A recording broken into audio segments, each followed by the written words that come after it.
بس ہم اس مسیح و مہدی کے ماننے والے ہیں جسے اللہ تعالیٰ نے احیاء دین کے لیے بھیجا ہے، اسلام کی نشت ثانیہ کا کام دے کر بھیجا ہے، ساری دنیا کو حضرت صلی اللہ علیہ وسلم کے جھنڈے تلے لانے اور آپ صلی اللہ علیہ وسلم کی غلامی میں لانے کے لیے بھیجا ہے،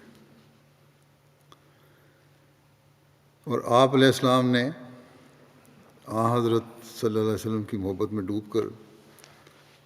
ہی یہ مقام پایا ہے۔ کیا ہم جو حضرت صلی اللہ علیہ وسلم کے اس عاشق صادق کی جماعت میں شامل ہیں، ہم جو ہر موقع پر یہ عہد کرتے ہیں کہ میں دین کو دنیا پر مقدم رکھوں گا، کیا ہمارا یہ فرض اور بہت بڑا فرض نہیں ہے کہ اس موہی کے مشن کو آگے بڑھاتے ہوئے، اپنے عہد کو پورا کرتے ہوئے، حضرت صلی اللہ علیہ وسلم پر درود و سلام بھیجتے ہوئے اس مسیح و مہدی کے معاون و مددگار بنیں، دنیا کو بتائیں کہ تم جن کو حضرت صلی اللہ علیہ وسلم کی نعوذ باللہ توہین کرنے والا سمجھتے ہو، وہی سب سے زیادہ رسول اللہ صلی اللہ علیہ وسلم سے محبت کرنے والے ہیں، وہی آپ صلی اللہ علیہ وسلم سے اس درود و سلام کا صحیح ادراک حاصل کر کے آپ صلی اللہ علیہ وسلم پر درود بھیجنے والے ہیں، صلی اللہ علیہ وسلم کے غلام صادق سے اس درود کا صحیح ادراک حاصل کر کے آپ پر درود و سلام بھیجنے والے ہیں۔ ہم ہیں جو رمضان میں نہ صرف اپنی ذاتی دعاؤں کی طرف توجہ دینے والے ہیں، بلکہ بے چین ہو کر کہ کس طرح دنیا میں محمد رسول اللہ صلی اللہ علیہ وسلم کے نام کا بول بالا ہو، کس طرح آپ صلی اللہ علیہ وسلم کا جھنڈا تمام دنیا میں لہرائے، کس طرح لوگ حضرت صلی اللہ علیہ وسلم کی غلامی میں آ کر اپنی دنیا و عاقبت سنوارنے والے بنے، کس طرح لوگ آپ کی غلامی میں آنے کو اپنے آپ کے لیے باعث فخر سمجھیں، کس طرح لوگ اسلام کے نام کے ساتھ جڑنے کو اپنے لیے باعث فخر سمجھیں کہ یہی ایک دین ہے جو دنیا میں امن و سلامتی کی ضمانت ہے، یہی ایک دین ہے جو بندے کو خدا تعالیٰ سے جوڑنے کی صلاحیت رکھتا ہے،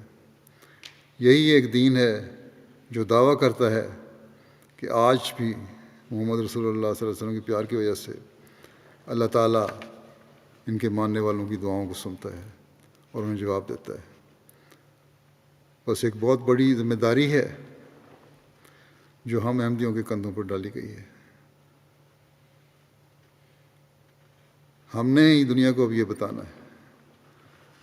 بس ہمیں اب یہ دیکھنا ہے کہ کس سچائی اور گہرائی سے ہم اس فرض کو ادا کرتے ہیں،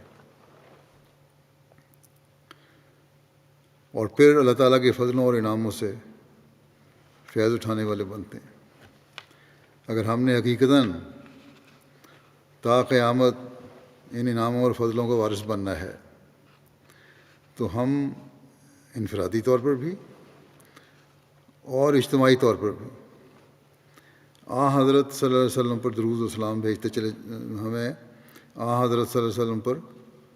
درود و سلام بھیجتے چلے جانا ہوگا، اور اگر ہم اس طرح کریں گے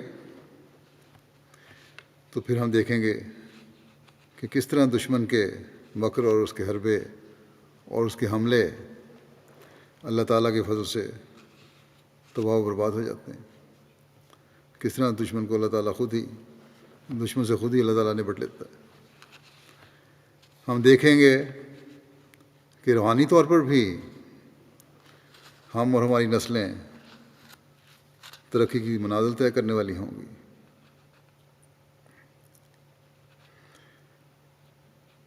ہم انفرادی دعاؤں کی قبولیت کے نشان بھی دیکھیں گے اور اجتماعی دعاؤں کی قبولیت کے نشان بھی دیکھیں گے، اور یہ بات کبھی جھوٹی نہیں ہو سکتی، کیونکہ اللہ تعالیٰ کے رسول نے ہمیں اس بات کی ضمانت دی ہے کہ جو دعا اللہ تعالیٰ کی ثنا اور مجھ پر درود بھیجتے ہوئے کرو گے وہ تمہاری حاجتیں پوری کرنے والی دعا ہوگی، لیکن شرط یہ ہے کہ دل سے اور خلوص دل سے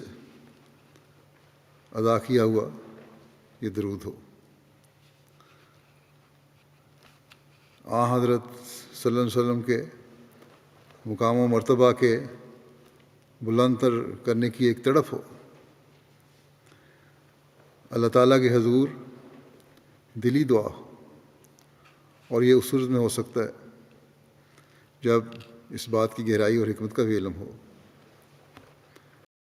اولاد کو بھی اپنی اطاعت سکھائیں گے، عہد وفا کیا